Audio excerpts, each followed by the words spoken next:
સમાચારો જોઈએ વિસ્તારથી અને શરૂઆત કરીએ એ મુદ્દો જે ચર્ચાના એરણે છે કે ભાઈ એકવાર રખડતા ઢોરને પકડી લેવામાં આવે છે અને પછી પાંજરાપોળમાં ઢકેલી દેવામાં આવે છે, ઢોરબાળામાં મોકલી દેવામાં આવે છે, પણ ત્યાં શું એમની દેખભાળ કેવી રીતે? અમદાવાદ મહાનગરપાલિકામાં જે થયું ગાયોના મોત અને એ પછી એની ઉપર ઉકળતો ચરુ, સ્વાભાવિક રીતે કોઈના પણ જીવ કકડી જાય એવા દ્રશ્યો જોવા મળ્યા હતા. આવું ન થાય અને એની સાથે સાથે જરૂરિયાતમંદ ખેડૂતોને પણ મદદરૂપ થઈ શકાય એના માટે એક અનોખી પહેલ કરવામાં આવી છે ગાંધીનગરમાં. શું છે, કોના દ્વારા પહેલ કરવામાં આવી, જાણીએ જિગ્નેશ પાસેથી. અનુપુર ગાંધીનગર નગરપાલિકા દ્વારા એક મહત્વની જાહેરાત અને એક સારી પહેલ કરવામાં આવી છે. જે ઢોર રખડતા તેઓ પશુઓ પકડી લે છે તેને જરૂરિયાતમંદ ખેડૂતોને આપવામાં આવશે. એટલે કે જે ગ્રામ્ય વિસ્તારમાં રહેતા ખેડૂતો છે તે પોતાના સરપંચની ભલામણ અને સાથે જ એક સોગંદનામું છે તે રજૂ કરશે. ત્યારબાદ જે પકડાયેલા ઢોર છે તેમાંથી જે દુધાળા પશુ અથવા તો જે પશુઓની દેખરેખ તેઓ કરવા માગે છે તેવા પશુઓ તેમને આપવામાં આવશે. તે ઢોર તેઓ સાચવી શકશે અને સાથે જ જે દૂધ અથવા તો જે અન્ય જે તેમની જે માવજત કરવાની છે તે પશુઓ કરશે. પરંતુ આ જ નિયમ જો અમદાવાદ મ્યુનિસિપલ કોર્પોરેશન અથવા તો તમામ મહાનગરપાલિકાઓ અપનાવે તો જે પશુઓના મોતના આંકડાઓ સામે આવી રહ્યા છે અને માલધારી સમાજનો જે વિરોધ થઈ રહ્યો છે તેને પણ કદાચ આગામી સમયમાં ડામી શકાય છે. બિલકુલ, એટલે એક આવકારદાયક આ પહેલ છે ને જોવાનું એ છે કે આનો બીજે પણ અમલ થાય છે કે કેમ. જો આવું થાય તો સ્વાભાવિક રીતે જ આ ગાયોના જીવ બચી શકે છે, કારણ કે જે ખચોખચ ઢોરવાળાની અંદર ગાયો ભરવામાં આવે છે અને પછી જે થાય છે ખરેખર આપણો આત્મા કકડી જાય એવી એ તસવીરો જોવા મળતી હોય છે અને પછી વિરોધના સૂર ઉઠતા હોય છે. ખેર, આગળ વાત કરવી છે હિન્દીની એક કહેવત ખરબૂજે કો દેખકર ખરબૂજા રંગ બદલતા, અને ગુજરાતીની અંદર આપણે વાત કરીએ તો એક સડેલી કેરી બીજી બધી કેરીઓને બગાડે. બસ કંઈક આવું જ દેખાઈ રહ્યું છે ગુજરાતમાં. પંચમહાલનો ચેપ લાગ્યો છે છેક બનાસકાંઠાની અંદર કે ભૂમાફિયાઓ અહીંયા પણ સરકારી ગાડીઓની રેકી કરતા હતા, સરકારી ગાડીઓનું ટ્રેકિંગ કરતા હતા. ખાણ ખનીજ વિભાગની સરકારી ગાડીઓમાં જીપીએસ ટ્રેકર લગાવવામાં આવ્યો હતો. ધવલ મારી સાથે છે, ધવલ પાસેથી જાણીએ. જી, આ વખતે જે ખનીજ માફિયાઓ છે તેમને નવો કિમ્મી યોજવાનો છે. આજે ગઈકાલે પંચમહાલનું જે કૌભાંડ આવ્યું હતું, આજે બનાસકાંઠામાં પણ આ જ ઘટના બની છે કે ત્યાં આગળ જે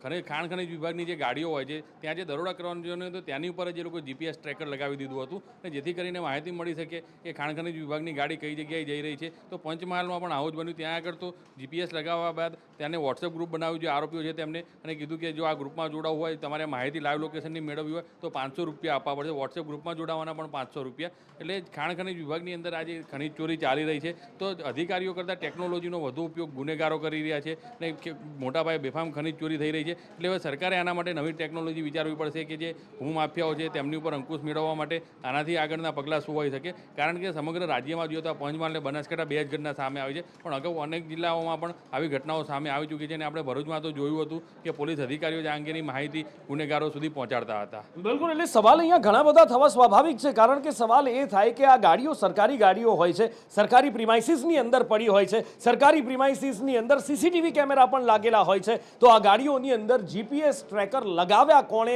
કેવી રીતે, એ સરળતાથી જાણી શકાય એમ છે. અને સૌથી મોટો સવાલ જ એ છે કે આવું લગાડવાની હિંમત કોઈ સરકારી પરિસરમાં ઘૂસીને કેવી રીતે કરી શકે? શું કોઈ અંદરના જ મળતિયા છે કે કેમ, એ પણ સવાલ ઉઠવો સ્વાભાવિક છે ને એની તપાસ પણ થવી જરૂરી છે.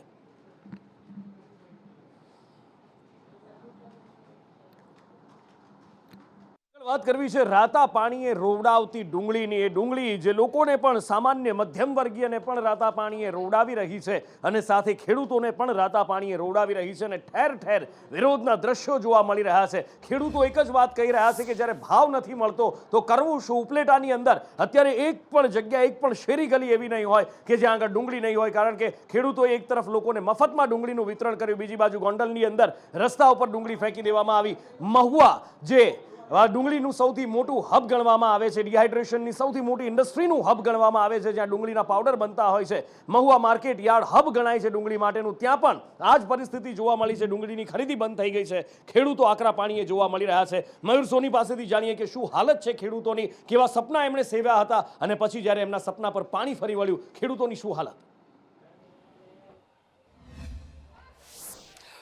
નુપુર, ખેડૂતોને અત્યારે રતે પાણીએ રોવાનો વારો આવ્યો છે. એમ કહી શકાય કે 4 મહિના સુધી મહેનત કર્યા બાદ, ચોમાસાનું પાણી વાર્યા બાદ, કિંમતી બિયારણ વાવ્યા બાદ જ્યારે તેમને પાકનું મૂલ્ય ચૂકવવાની વાત આવે છે ત્યારે એ પાકનું મૂલ્ય માત્ર 10%, 20%, એટલે કે 100 રૂપિયાના ખર્ચે 10 થી 20 રૂપિયા જેટલું વળતર. આવું વળતર એક મજાકરૂપ છે, એક પીડારૂપ છે. એમ કહી શકાય કે ખેડૂતોની સાથે જાણે કે કોઈ રમત રમી રહ્યું હોય એ પ્રકારની સ્થિતિ ગુજરાતના ખેડૂતોની, દેશના ખેડૂતોની થઈ રહી છે. ડુંગળી પકાવતા ખેડૂતો છે એ હંમેશા માટે એક જોખમ લઈને આ ખેતી કરતા હોય છે, કારણ કે તેમને ખબર નથી હોતી કે ડુંગળીનો પાક થયા બાદ તે પાકનો ભાવ કેટલો છે, કારણ કે આના માટે કોઈ એમએસપી નથી, આના માટે કોઈ ટેકાના ભાવ નથી. ડુંગળી ડુંગળી રોકડીઓ પાક છે. આ વખતે પણ કંઈક એવું જ થયું. અત્યાર સુધી એવું હતું કે ગૃહિણીઓ ડુંગળીના ભાવને લઈને રોતી હતી. રેસ્ટોરન્ટ ચાલકો પોતાના ડુંગળી છે તે પોતાના મેનુમાંથી ડુંગળી હટાવી દેતા હતા કારણ કે તેનો ભાવ વધતો હતો. પરંતુ આ વખતે ખેડૂતોની કફોળી સ્થિતિ થઈ છે. ગોંડલ હોય, મહુવા હોય, ઉપલેટા હોય, રાજકોટ હોય, તમામ જગ્યાએ જેટલા પણ ખેડૂતો પોતાની ડુંગળી લઈને પહોંચે છે તેમને પોષણક્ષમ ભાવો નથી મળી રહ્યા. એટલું જ નહીં પરંતુ તેમને જે પૈસા રોક્યા છે ડુંગળી બનાવવા માટે એ પૈસા પણ નથી મળી રહ્યા. હાલ આજની સ્થિતિની અંદર ડુંગળીની વાત કરી દઈએ તો આજે ગોંડલ અને રાજકોટ યાર્ડ છે તેની અંદર હરાજી તો શરૂ થઈ હતી પરંતુ જે ડુંગળીનો ભાવ મળ્યો છે તેનાથી ખેડૂતોને રોવા સિવાય બીજું કંઈ હાથમાં નથી આવ્યું.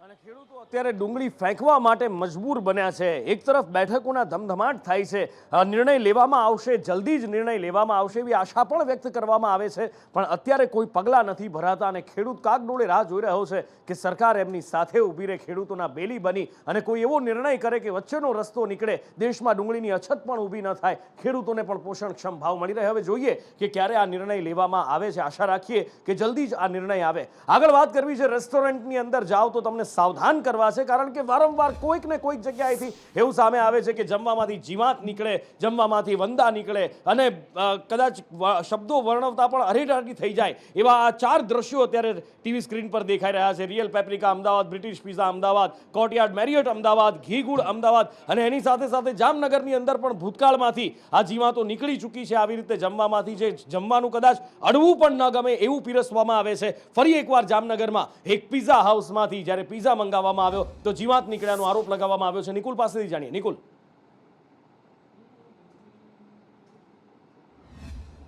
ઉપર રાજ્યના અનેક જગ્યાએથી અનેકવાર ઘટનાઓ સામે આવી છે કે જે ખાણીપીણીની ચીજવસ્તુઓ છે તેની અંદરથી ક્યાંક તો ઈયળ નીકળતી હોય કે ક્યાં તો જે માખી છે તે નીકળતી હોવાનું જે છે તે સામે આવ્યું હતું. અમદાવાદની પણ આ પહેલાં ઘણી એવી રેસ્ટોરન્ટો હતી કે જેની અંદરથી જીવાત નીકળ્યું હોવાનું સામે આવ્યું હતું. અને વધુ એક વખત હવે જામનગરનો એક વિડીયો સામે આવ્યો છે જ્યાં જામનગરમાં એક જે જાગૃત નાગરિક છે તે પિઝા ખાવા માટે પહોંચ્યા હતા અને જામનગરના ડોમિનોઝ પિઝામાંથી તેમને પિઝાનો ઓર્ડર કર્યો હતો. પિઝા તેમને પીરસવામાં આવ્યા ત્યારે પિઝામાંથી જે છે તે માખી નીકળી હતી. ત્યારબાદ તેમના દ્વારા જે છે તે ફરિયાદ કરવામાં આવી હતી અને ફરિયાદ કર્યા બાદ આરોગ્ય વિભાગ સફારું જાગ્યું હતું અને તપાસ હાથ ધરી હતી.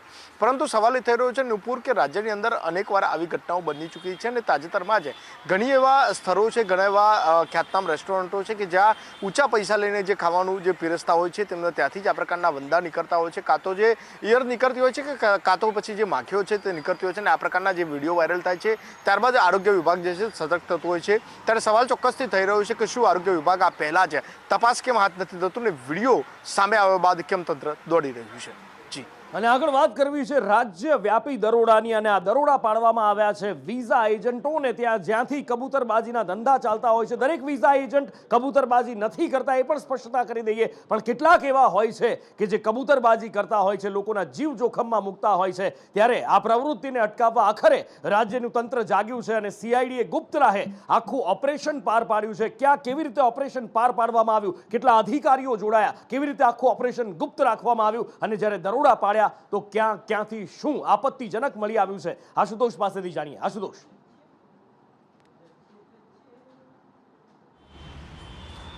જીનુપુર અનેક જાહેરાતો આપણે વાંચતા હોઈએ છીએ કે તમને આટલા બેન્ડ આવશે તો પણ તમને પીઆર મળશે, સાથે સાથે વર્ક પરમિટ મળશે. લગભગ જ્યાં જ્યાં દરોડા પાડવામાં આવ્યા છે ત્યાં મોટા ભાગની ફરિયાદો જે છે તે મોટા પ્રમાણમાં મળી હતી. લોકો 30 થી 40 લાખ રૂપિયા લઈને વર્ક પરમિટ આપતા હતા અને તેઓના ત્યાં છેલ્લા 1 મહિનાથી સમગ્ર જે છે તે ઓપરેશન ચાલ્યું હતું અને ગુપ્ત રાહે ઓપરેશન ધરવામાં આવ્યું હતું. અમદાવાદની વાત કરવામાં આવે, વડોદરાની વાત કરવામાં આવે તો 8 જગ્યા અને ગાંધીનગરમાં એક જગ્યા પર જે છે દરોડો પાડવામાં આવ્યો હતો.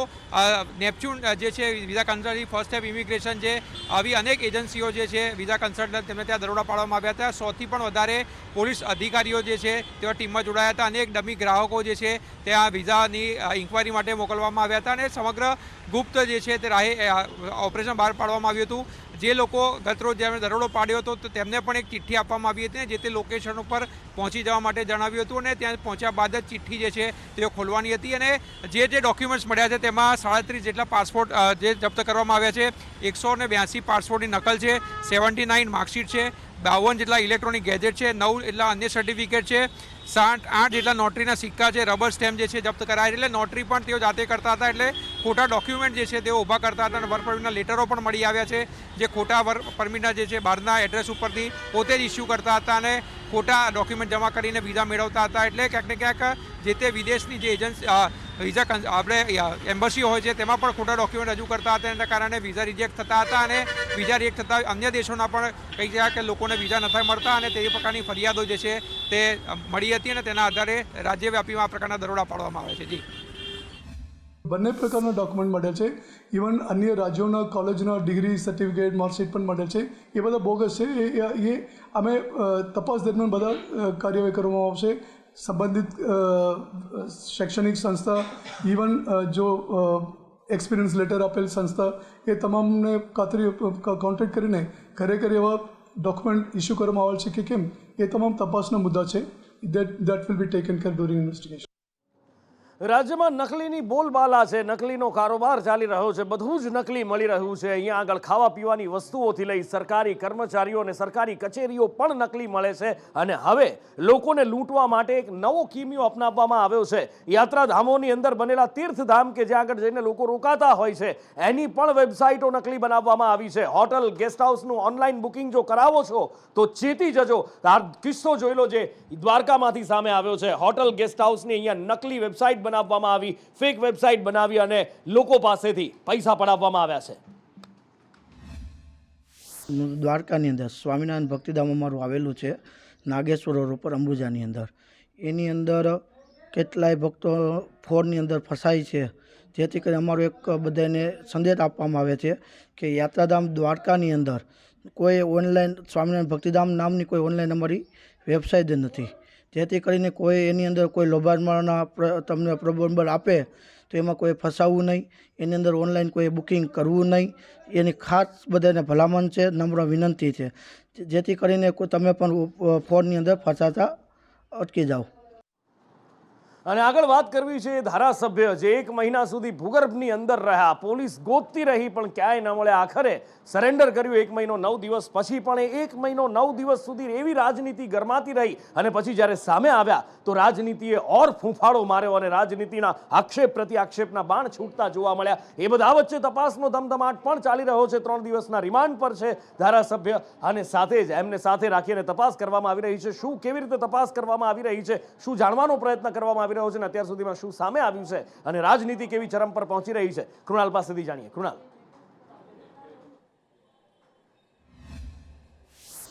નુપુર, આપના જે ધારાસભ્ય છે આ ચૈતર વસાવા કે જેઓ કેટલાક ખેડૂતોએ વન વિભાગની હદમાં દબાણ કરતા વન વિભાગે કાર્યવાહી કરી હતી ને ત્યાં વન વિભાગને ઘરે બોલાવીને ચૈતર વસાવાએ ફાયરિંગ પણ કર્યું હતું, સાથે જે પૈસા પણ લઈ લીધા હોવાની ફરિયાદ હતી અને જેને લઈને આ આપના ધારાસભ્ય ચૈતર વસાવા ફરાર થઈ ગયા હતા. જોકે તેઓ નાઠેદક ઢબે 40 દિવસ બાદ સરેન્ડર તેમણે કર્યું હતું. જોકે પોલીસે 3 દિવસના રિમાન્ડ મેળવ્યા છે. 18 તારીખને બપોરે 12 વાગ્યા સુધીના રિમાન્ડ છે. આ દરમિયાન પોલીસે ધારાસભ્ય ચૈતર વસાવાને સાથે રાખીને તેમના ઘરે અને ખેતરમાં જે સ્થળ હતું ત્યાં પણ હાલે રિકન્સ્ટ્રક્શન કર્યું છે. સાથે જ હવામાં ફાયરિંગ કેવી રીતે કર્યું, કેવી રીતે 60,000 પૈકીના 30,000 રૂપિયા ક્યાં છે, આ તમામ મામલે તપાસ અને પૂછપરછ હાથ ધરવામાં આવી રહી છે. 18 તારીખે રિમાન્ડ પૂરા થયા બાદ ચૈતર વસાવા, તેમના પત્ની સહિતના જે 10 લોકો છે તેઓ પોતાના જામીન અંગેની કાર્યવાહી કોર્ટમાં કરી શકે તેવી પણ શક્યતાઓ છે. અને આગળ વાત કરવી છે એ સપનાની જે સાકાર થવા જઈ રહ્યું છે. જી હા, હીરાનગરી સુરત કે જ્યાં હીરાની ચમકથી નાતું આ શહેર છે અને એમાં પણ દુનિયાની સૌથી મોટી ઓફિસ જેનું વડાપ્રધાન નરેન્દ્ર મોદી ઉદ્ઘાટન કરવા જઈ રહ્યા છે, એ ડાયમંડ બુર્સની અંદર તૈયારીઓને આખરી ઓપ અપાઈ ચૂક્યો છે. વડાપ્રધાનના આગમનને લઈને પણ તૈયારીઓ ચાલી રહી છે. કેટલાય એવા વેપારીઓ છે કે એ વેપારીઓ મુંબઈમાં પોતાની ઓફિસ બંધ કરી અને સુરત આવી ચૂક્યા છે. અહીંયા સુરતના આ ડાયમંડ બુર્સને પોતાનું પરમાનન્ટ ઠેકાણું બનાવી ચૂક્યા છે અને ગુજરાતની યશકલગીમાં વધુ એક ઉમેરો થવા જઈ રહ્યો છે. વિકાસના નવા દ્વાર સુરતથી ખુલવા જઈ રહ્યા છે. ત્યારે ગુજરાત પ્રદેશ પ્રમુખ ભારતીય જનતા પાર્ટીના CR પાટીલ સાથે સંદેશ ન્યૂઝે ખાસ વાતચીત કરી. શું કહ્યું તેમણે, જોઈએ. કોંગ્રેસે જે બસ ચલાવતા હતા અને એની જે હાલત હતી એ જ આપણે જોઈ છે. એટલે પ્લેન માટેની અમારી માંગણી હતી પણ એ પૂર્ણ કરી શકવાની એમની સ્થિતિ જ નહોતી. આદરણીય પ્રધાનમંત્રી મોદી સાહેબે આખા દેશમાં એર કનેક્ટિવિટીની જરૂરિયાત સમજીને જે એરપોર્ટ હતા એ ડબલ એરપોર્ટ કર્યા. એમને ખબર છે કે એક જગ્યાએ જવા માટે આવવા માટે જે માનવ સમય બગડે, કલાકો બગડે, નો ઉપયોગ કરવા માટે એમણે આ પ્રયત્ન કર્યા, સફળતાપૂર્વક કર્યા. આજે તમે વંદે ભારત ટ્રેનની વ્યવસ્થા કરી, એના કારણે લોકોને ઝડપમાં 160 કિલોમીટરની સ્પીડમાં ચાલતી ટ્રેન આપણા દેશમાં આપણે કલ્પના નહોતી કરી. સૌથી કંટાળાજનક, કષ્ટજનક જો કોઈ પ્રવાસ હોય તો રેલવેનો હતો. આજે સૌથી સુખદ પ્રવાસ, સ્વચ્છતા સાથે, સગવડ સાથે, સ્પીડ સાથે એ જો કોઈ અવેલેબલ કર્યું આ દેશની અંદર તો નરેન્દ્રભાઈ મોદી સાહેબે કર્યું. આ મોદી સાહેબે સર્વાંગી વિકાસની વ્યાખ્યા આખા દેશ અને દુનિયાને બતાવી છે અને એના ફળ આજે આપણે જોઈ રહ્યા છીએ.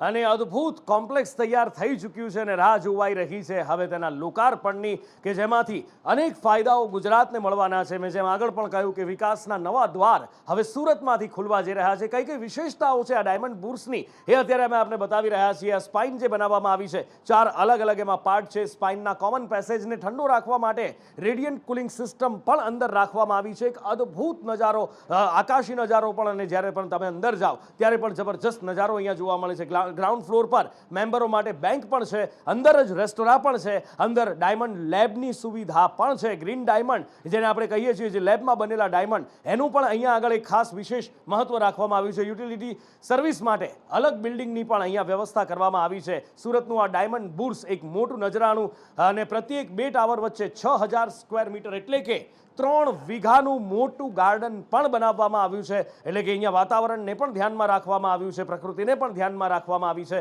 સ્પાઇનમાં દરેક ફ્લોર ઉપર ગાર્ડન સાથેનું એટ્રિયમ પણ બનાવવામાં આવ્યું છે. અને આ જે ભારતની અંદર બનેલી આ એક અદ્ભુત 2 નમૂન આ ઓફિસ છે, અને એ ઓફિસનો નજારો જોતા જ બને છે.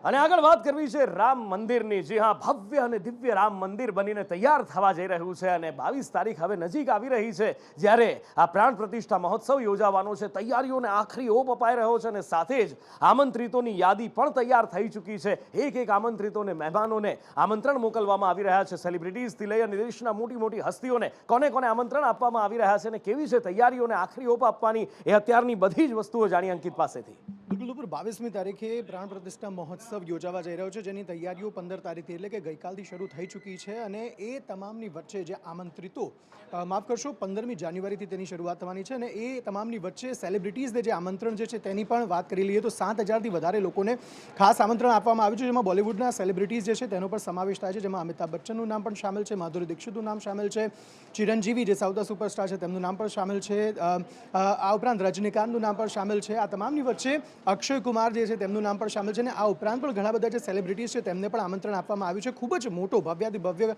કાર્યક્રમ જે છે તે 22 તારીખે યોજાવાનો છે, જ્યારે વડાપ્રધાન નરેન્દ્ર મોદી દ્વારા પ્રાણ પ્રતિષ્ઠા મહોત્સવ જે છે ત્યારબાદ મંદિર જે છે તે શરૂ થશે, મંદિર જે છે તે ખુલ્લું મૂકવામાં આવશે. પરંતુ આ તમામની વચ્ચે ખૂબ જ મોટો મહોત્સવ 22મી તારીખે યોજાશે તે નક્કી છે. બિલકુલ. અને આગળ વાત કરવી છે સફેદીની સુંદરતાની. જે હા, સફેદીની એવી સુંદરતા જે કોઈનું પણ મન મોહી લે, પણ હા, એની સાથે સાથે હાડ પણ થીજાવી દે એવી ઠંડી પડી રહી છે. પહાડોમાં કેવો સુંદર માહોલ અને કેવી કાતિલ ઠંડી, જાણીએ બંસી પાસેથી. જી નુપુર, ઉત્તર ભારતમાં બરફવર્ષાના કારણે ઠંડી ખૂબ જ વધી ચૂકી છે, અને શ્રીનગરમાં તો તાપમાન -ડિગ્રીએ પહોંચ્યું છે. પહેલગામની વાત કરીએ તો -5 ડિગ્રી તાપમાન નોંધાયું છે, તો ગુલબર્ગમાં -3.4 ડિગ્રી તાપમાન નોંધાયું છે. કાઝીગુંડનીમાં વાત કરીએ તો તાપમાનનો પારો -2.8 ડિગ્રીએ પહોંચ્યો છે. શ્રીનગરનું પ્રખ્યાત દલ લેક થીજી ચૂક્યું છે, તો સૌંદર્યતાની સાથે સાથે ખૂબ જ ઠંડી પણ પડી રહી છે. જી નુપુર.